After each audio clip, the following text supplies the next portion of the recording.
We're extending our current guidance another week through November 29th, the Sunday after Thanksgiving. So what does that mean? That means bars and restaurants will continue their early closures, just as they are now. And current capacity restrictions at venues of assembly and retail will stay in effect. I just have 2 changes for the next 10 days, effective immediately.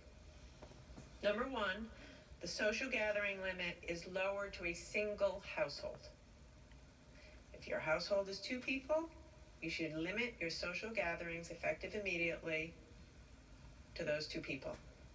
If you live in a house with 6 or 7 people, that's your social gathering limit.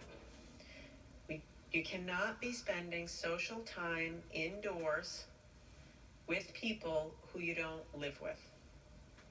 Second, in addition to the stricter capacity limits at big box stores, which is any store over 30,000 square feet, we are going to require them to develop a plan for handling the increased volume of shoppers that we expect to see next week and with Black Friday. We're also going to be requiring retailers not to let folks in the store if they don't have a mask on, and to be passing out masks at the door. I want to say a word about Thanksgiving and what this means for Thanksgiving. If you already have your plans made to go out to a restaurant, we're not going to get in the way of that. I'm going to ask you to use extreme caution and wear your mask. I have asked you for weeks not to travel. I'm going to ask you again not to travel. What you have to do, what you should do, is stay at home with the people you live with and celebrate Thanksgiving. That's what I'm going to do. For the first time ever. It's going to be weird. My kids are really upset. It's going to be hard. But it's what I'm asking everyone to do. If you insist on traveling over Thanksgiving, and I am begging you not to, and travel is any travel. I know someone's going to say, but can I drive to Massachusetts to see my grandmother? Can I just go to New Hampshire to see my uncle? No, you shouldn't do it. I'm asking you not to do it. I'm asking you to stay at home and hang out with the people that you live with. But if you're going to do it, and that means you're breaking the rules and putting people's lives at risk, but if you have to do it, I want you to get tested before you go. I want you to follow the rules wherever you are, including wearing your mask, even with your family. And I want you to get tested when you come home.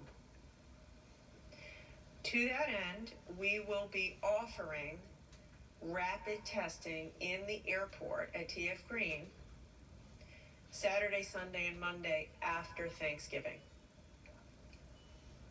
We're also going to have a team of the National Guard at the airport reminding you that when you come back, you have to get tested and you have to quarantine. So for Thanksgiving, I'd like you to keep it local, keep it to your household, not travel. If you have to travel, please get tested before, get tested after, and you must quarantine when you come home for 14 days. And to make it easier for folks, we're going to have some testing at the airport so you can get tested with the Binax right there at the airport.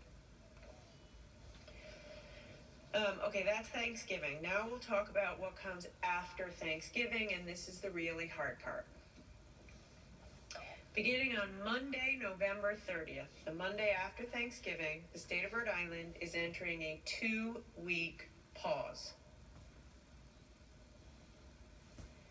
This is key. This is the crux of our winter strategy working.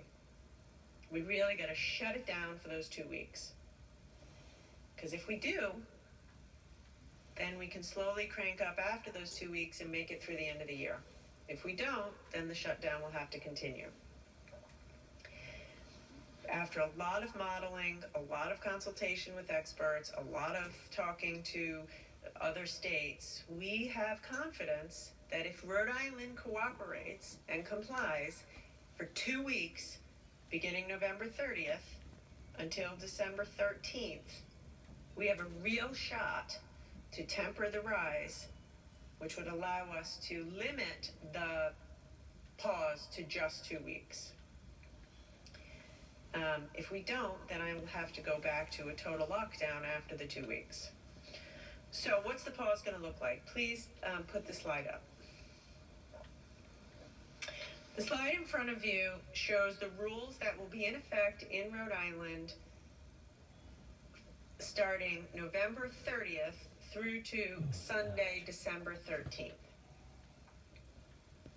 On your left, you see the categories that are remaining open. All pre-K, elementary, and middle schools will stay open for full in-person education of our children.